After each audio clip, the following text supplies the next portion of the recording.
तो फ्रेंड्स, आज जिस टेंस को हम स्टडी करने जा रहे हैं वो है पास्ट परफेक्ट। पास्ट परफेक्ट मूल रूप से दो क्लॉजेस से मिलके बनता है और ये टेंस इसलिए ही इम्पोर्टेंट है क्योंकि इसमें दो क्लॉजेस होते हैं। अभी तक जो हम टेंस पढ़ते आए हैं उनमें जनरली सिंगल क्लॉज होता है, लेकिन यहाँ पर हम दो क्लॉजेस को पढ़ते हैं और दो क्लॉजेस जो होते हैं वो दोनों ही अलग अलग टेंस में होते हैं, इसलिए ये टेंस थोड़ा इम्पोर्टेंट हो जाता है। इसलिए इस टेंस को समझने से पहले या इसके ट्रांसलेशन को सीखने से पहले हम ये जान लेते हैं कि ये दो जो क्लॉजेज होते हैं वो कौन कौन से होते हैं, इनकी जो स्थिति होगी सेंटेंस में, कौन सा क्लॉज कहाँ पर रहेगा और कौन सा क्लॉज कौन से टेंस में होगा, लिखा किसको कहाँ पर जाएगा। इन सब को जानने के लिए हम इसके रूल्स को जान लेते हैं। सबसे पहला जो नियम है पास्ट परफेक्ट के सेंटेंसेस के लिए, ख़ास तौर से तब जब हमारे पास सेंटेंस में दो क्लॉजेज हों, ये नियम तभी लागू होगा जब सेंटेंस में दो क्लॉजेज हों। अब देखिए, पहला नियम है कि पास्ट परफेक्ट टेंस के जिन सेंटेंसेस में पहले या पूर्व आता है उनमें पहले समाप्त होने वाली घटना प्रिंसिपल क्लॉज होती है। मतलब पास्ट परफेक्ट टेंस के जो सेंटेंसेस होंगे दो क्लॉजेस को लेके चलेंगे। जिस क्लॉज में, जिस वाक्य में, मतलब जिस सेंटेंस में पहले या पूर्व आएगा उस वाक्य में जो घटना पहले समाप्त होगी उसको हम प्रिंसिपल क्लॉज कहेंगे, और तथा बाद में समाप्त होने वाली घटना को सबऑर्डिनेट क्लॉज कहेंगे। इट मीन्स जो हम पहले ही जिक्र करता है कि इसमें दो घटनाएं घटित होंगी, एक घटना पहले समाप्त होगी और एक घटना बाद में समाप्त होगी।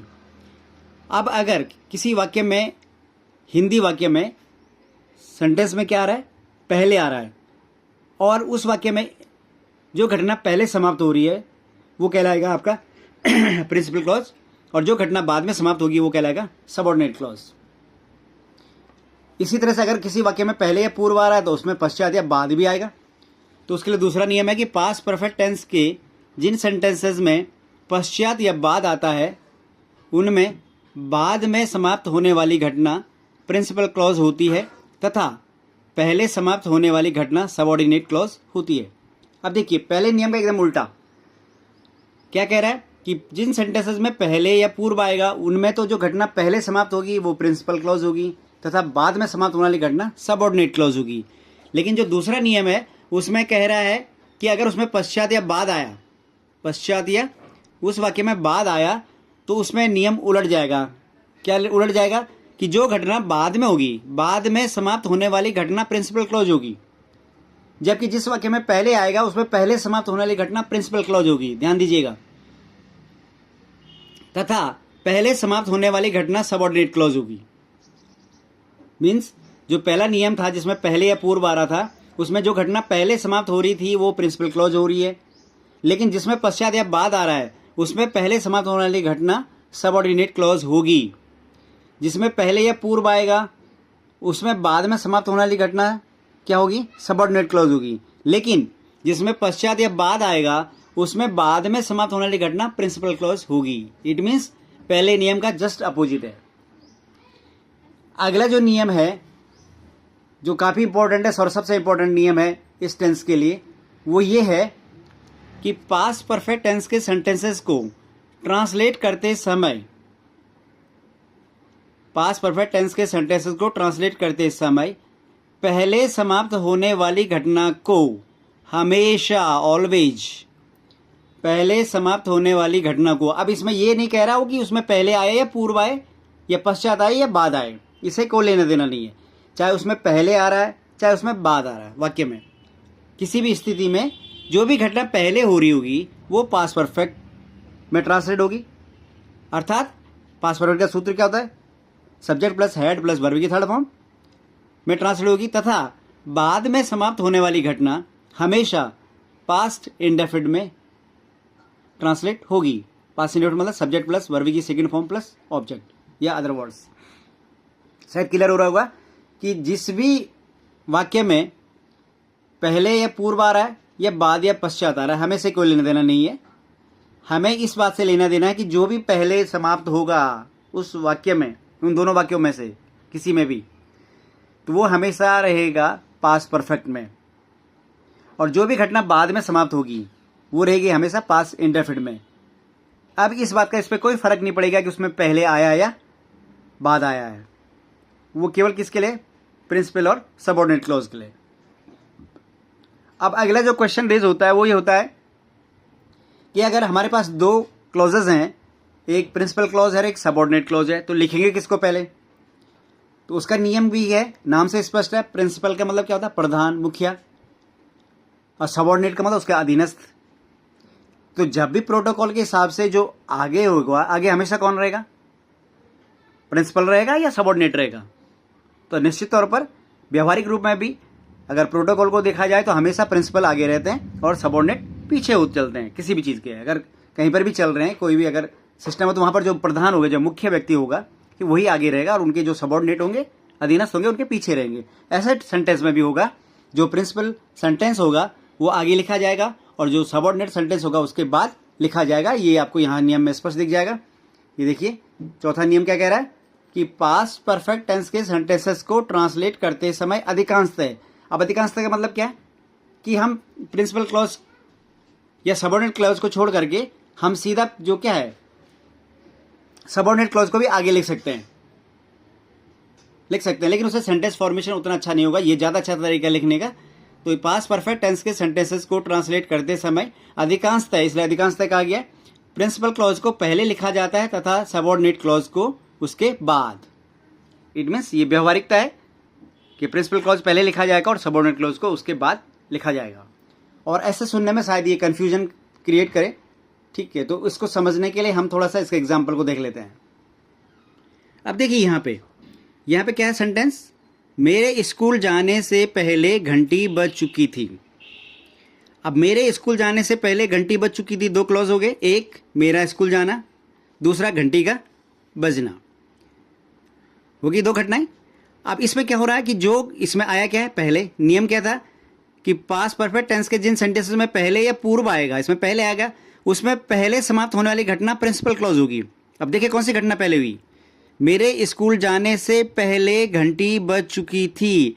इसका मतलब घंटी पहले बजी, मैं स्कूल बाद में गया। तो घंटी बजने की जो प्रक्रिया है, जो घटना है, वो पहले घटित हुई। और पहले नियम के हिसाब से जो भी घटना पहले समाप्त होगी वो प्रिंसिपल क्लॉज होगी, क्योंकि इस वाक्य में पहले आया है। पहला नियम आपको रिफ्रेश करेंगे तो उसे क्लियर हो जाएगा कि जिस वाक्य में पहले या पूर्व आएगा उसमें जो घटना पहले समाप्त होगी वो प्रिंसिपल क्लॉज होगी, तथा जो घटना बाद में समाप्त होगी वो सबऑर्डिनेट क्लॉज होगी। तो ऑब्वियस है कि अगर ये घटना पहले घटित हुई है तो ये घटना क्या घटित हुई होगी बाद में, तो जो भी घटना बाद में होगी वो क्या कहलाएगी, सबऑर्डिनेट क्लॉज कहलाएगी। क्यों, क्योंकि इसमें पहले आया, ये रूल है। अब दूसरे नियम को स्किप कर लेते हैं क्योंकि वो बाद वाले के लिए है। तीसरा नियम देखेंगे कि पास्ट परफेक्ट टेंस के सेंटेंसेस को ट्रांसलेट करते समय हमेशा क्या होगा, जो भी घटना पहले समाप्त होगी वो पास्ट परफेक्ट में जाएगी,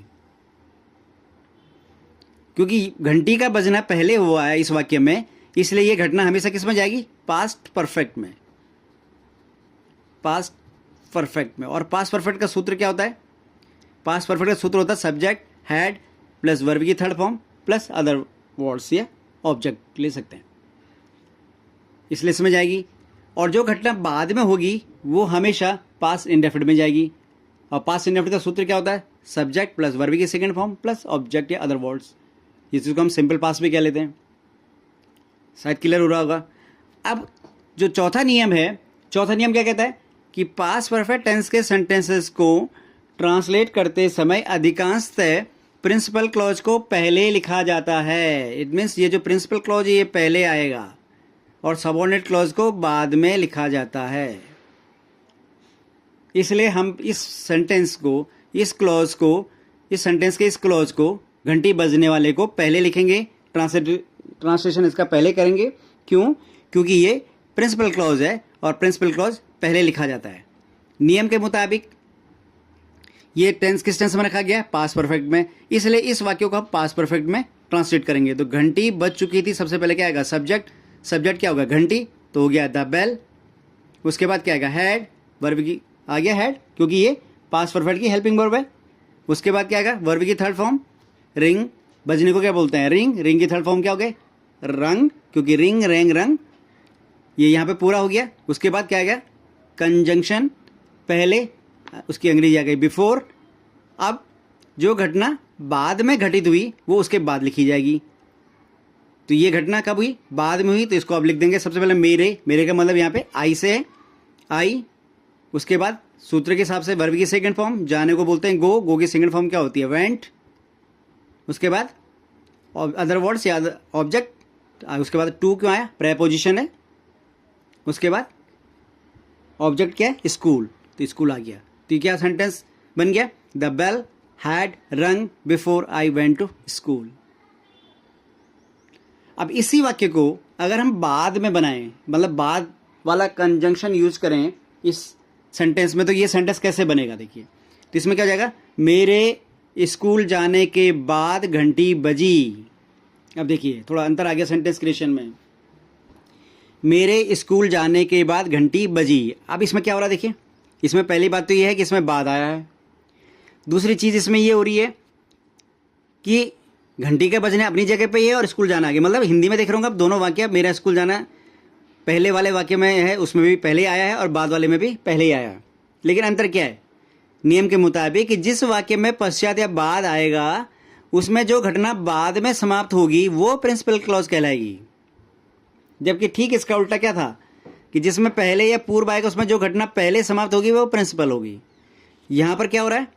जो घटना बाद में घटित होगी वो प्रिंसिपल हो जाएगी, क्योंकि इस वाक्य को अगर हम देखें तो इस वाक्य में हो क्या रहा है? मेरे स्कूल जाने के बाद घंटी बजी, मतलब घंटी बाद में बजी, स्कूल में पहले चला गया था। तो क्योंकि इसमें बाद आया है तो जो घटना बाद में होगी समाप्त, ठीक है, वो प्रिंसिपल क्लॉज कहलाएगी। इस नाते से ये प्रिंसिपल क्लॉज हो गया। और क्योंकि ये पहले हुआ और इसमें बाद आया है, इसलिए जो पहले वाली होगी वो क्या कहलाएगा? Subordinate clause. रूल क्या कह रहा है तीसरा वाला? कि पास्ट परफेक्ट का कोई भी सेंटेंस हो, चाहे उसमें पहले आया हो या बाद आया हो, इससे कोई लेना देना नहीं है। जो भी घटना पहले होगी वो पास्ट परफेक्ट में जाएगी। इसमें कौन सी घटना पहले हुई थी? ये वाली, इसलिए पास्ट परफेक्ट में था। इस वाले वाक्य में मेरा स्कूल जाने पहले हुआ, इसलिए ये पास्ट परफेक्ट में ही रहेगा। भला ये सबऑर्डिनेट क्लॉज क्यों ना हो, लेकिन रहेगा पास्ट परफेक्ट में ही, क्योंकि नियम है कि पास्ट परफेक्ट का जो ट्रांसलेशन है वो उसके साथ जाएगा जो घटना पहले समाप्त होगी। तो ये पहले हुआ, ये बाद में समाप्त हुआ, तो ये पास्ट इंडेफिनिट में ही रहेगा हमेशा। जैसे यहाँ पर भी ये बाद में हुआ था इसलिए ये पास्ट इंडेफिनिट में ही है, यहाँ पर भी ये बाद में हुआ इसलिए पास्ट इंडेफिनिट में ही है। इट मीन्स जो भी घटना पहले हो रही है वो पास्ट परफेक्ट में जा रही है, जो घटना बाद में हो रही है वो पास्ट इंडेफिनिट में जा रही है। लिखने का नियम क्या है कि प्रिंसिपल क्लॉज को पहले लिखा जाता है जनरली। तो ये प्रिंसिपल क्लॉज है, घंटी का बजना इसलिए पहले आएगा, ये सबऑर्डिनेट क्लॉज है इसलिए पीछे चले जाएगा। अब क्योंकि ये सेंटेंस में बाद आया है इसलिए जो प्रिंसिपल क्लॉज वाला सेंटेंस है इसका ट्रांसलेशन किस में आएगा? पास्ट इंडेफिनिट में, क्योंकि ये घटना बाद में हुई है। और अगर हम घंटी के बजने को पास्ट इंडेफिनिट में ट्रांसलेट करेंगे तो हो जाएगा the bell rang, ring rang, second form आएगी। आफ्टर, बाद की अंग्रेजी आफ्टर, कंजंक्शन यूज हो गया। मेरा स्कूल जाना, मेरे को आई। उसके बाद हेल्पिंग वर्ब, पास्ट परफेक्ट की हैड, हैड आ गया। वर्ब की थर्ड फॉर्म, गो की third form gone. To preposition है, स्कूल ऑब्जेक्ट। तो the bell rang after I had gone to school. तो ये आपको क्लियर हुआ होगा सेंटेंस। तो इस तरह से एक एग्जांपल और देख लेते हैं।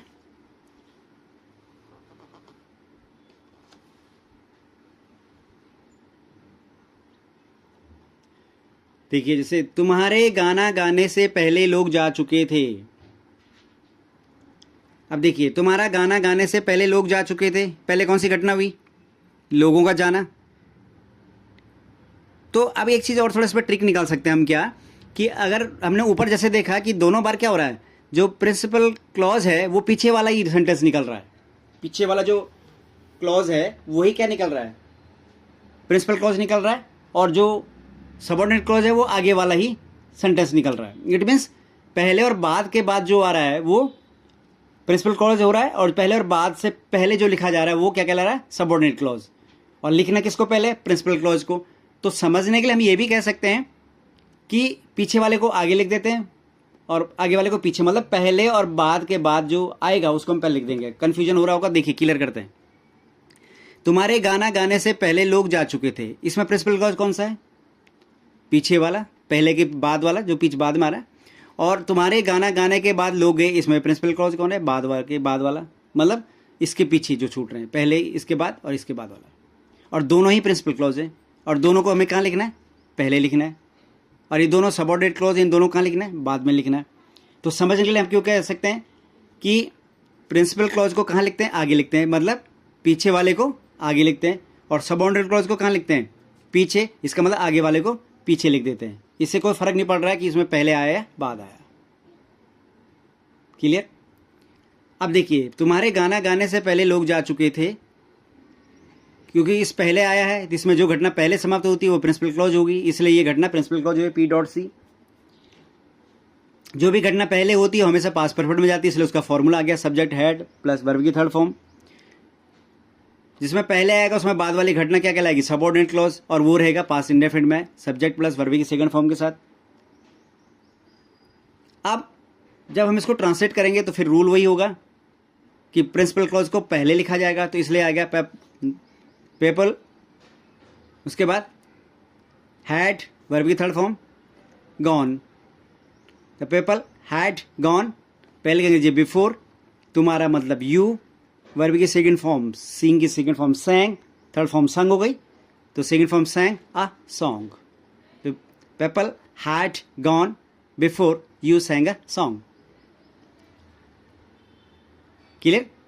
तुम्हारे गाना गाने के बाद लोग गए, अब यहाँ पे देखिए बाद आ गया। अब जिसमें बाद आएगा उसमें जो घटना बाद में होगी वो प्रिंसिपल हो गई, इस नाते से ये प्रिंसिपल क्लॉज है, क्योंकि ये बाद में हुआ। लोग गए, तुम्हारे गाना गाने के बाद गए ना लोग, तो ये लोग बाद में गए इसलिए प्रिंसिपल क्लॉज है, क्योंकि इसमें बाद आया है। जिसमें बाद आएगा उसमें बाद में समाप्त होने वाली घटना प्रिंसिपल क्लॉज होती है, और वो हमेशा पास्ट इंडेफिनिट में रहती है। ये घटना पहले हुई, तुम्हारा गाना गाने के बाद लोग गए, इसका मतलब गाना पहले गाया गया था, लोग बाद में गए, तो गाना पहले गाया गया। और जिसमें बाद आएगा उसमें जो पहले होगा वो सबऑर्डिनेट क्लॉज होगा, और जो पहले होता हमेशा किस में रहता है? पास्ट परफेक्ट में, इसलिए इसमें रहेगा। अब लिखते समय इसको पहले लिखता है, देखा प्रिंसिपल क्लॉज को, तो ये आगे आ जाएगा। तो लोग गए पहले आएगा, the people went, subject second form आ गई। उसके बाद ये पीछे चले जाएगा, तुम्हारे यू हैड वर्ब की थर्ड फॉर्म, सिंग की थर्ड फॉर्म, गाने को क्या बोलते हैं? सिंग की थर्ड फॉर्म संग, सिंग सैंग संग, और जो गाया गाना उसके अ सॉन्ग। तो ये हो गया people went after you had संग अ सॉन्ग। तो आपको दिख रहा होगा। तो इस तरह से ये पास्ट परफेक्ट है जो दो क्लॉजेस को लेके चलता है। Thank you very much.